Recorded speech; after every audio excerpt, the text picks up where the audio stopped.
wants to hear me, but I will probably not be doing justice to Shilpa. I didn't say just a few words of congratulations to her.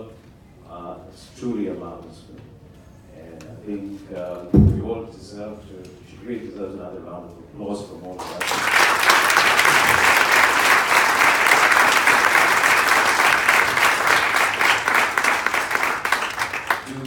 To the cast, to just terrific performances, and Sila Maheshwari, we're going to have it all. I think they've just shown us that 72 is just the beginning. And truly to all of you here, splendid performances. The best thing is that it's a very intense film, but very understated. The cinematography, the editing, the overall production value is second to none. You talk about small micro budget in quality, and will match anything that you see on a 70 mm screen with colors that even nature cannot produce. But this is a film that really tells us that the resources are no barrier to achievements, to imagination. And I'm reminded of what Milan Kundera said, that there are just a few emotions and millions of people living them. And it's really great to see a film that explores these emotions lived in ordinary lives, and not just the lives of those who inhabit 70 mm screens.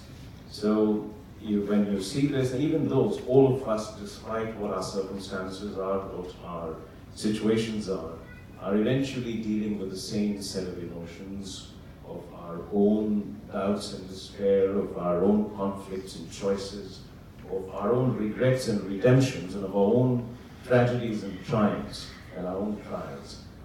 So in many ways, a really good film always speaks for all of us. And I think that if you really ask yourself, all of us has been one of those characters at different points of times. And that is what makes this film so great. And we're looking forward to Katha also, because Katha, of course, she's chosen wisely the number 8, and that has, of course, a very, very deep spiritual reason for it, and it falls from her belief also in the TASHI there.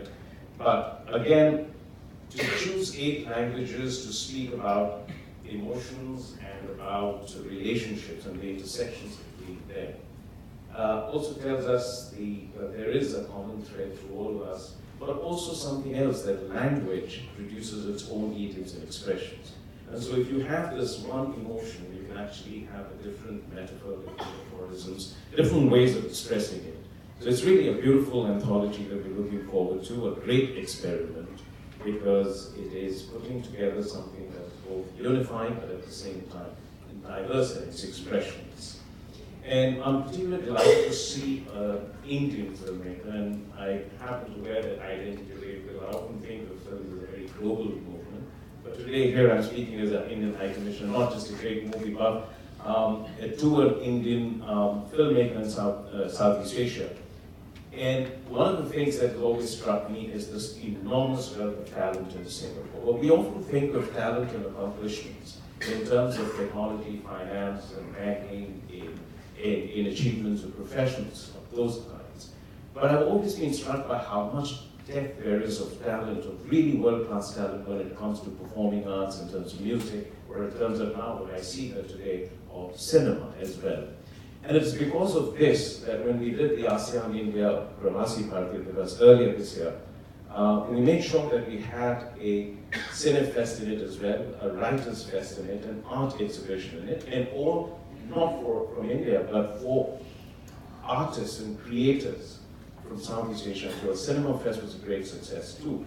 And when I think of the importance of this, and I hope that you keep doing it, is when you think of the fact that, over 2 millennia, there has been this guides of ocean that have carried this relationship forward, these links between the region, here and in India.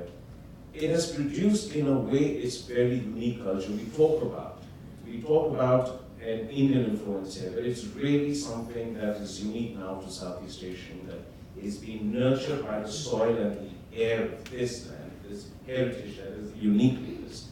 Why I am going back to that, because over this past 2 centuries, through the circumstances of history And through the opportunities of globalization, there has been different waves of migrations of people from South Asia and India now to Southeast Asia.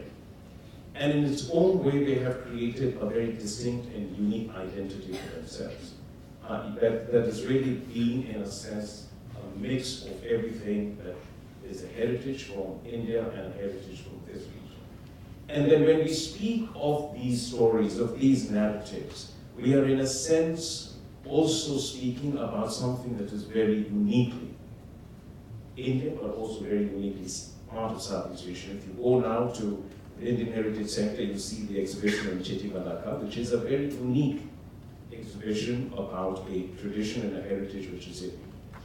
So when now Shilpa makes these wonderful films, she's speaking on her experiences, the experiences that is a cumulative journey from India to Southeast Asia and the rest of the world. And in many ways, she's articulating and giving voice and a narrative to 6.1 million Indians who live in Southeast Asia and experience. But there's also an experience that is global and phenomenal.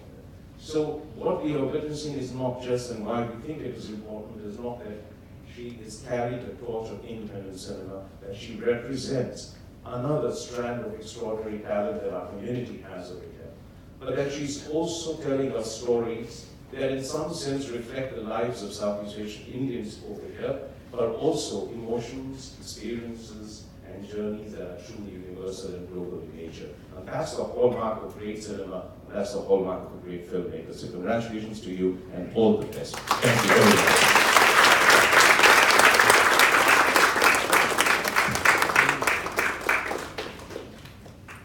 Thank you very much. Shilpa and Geeta, can I please request you to take our guests to the foyer for some photography?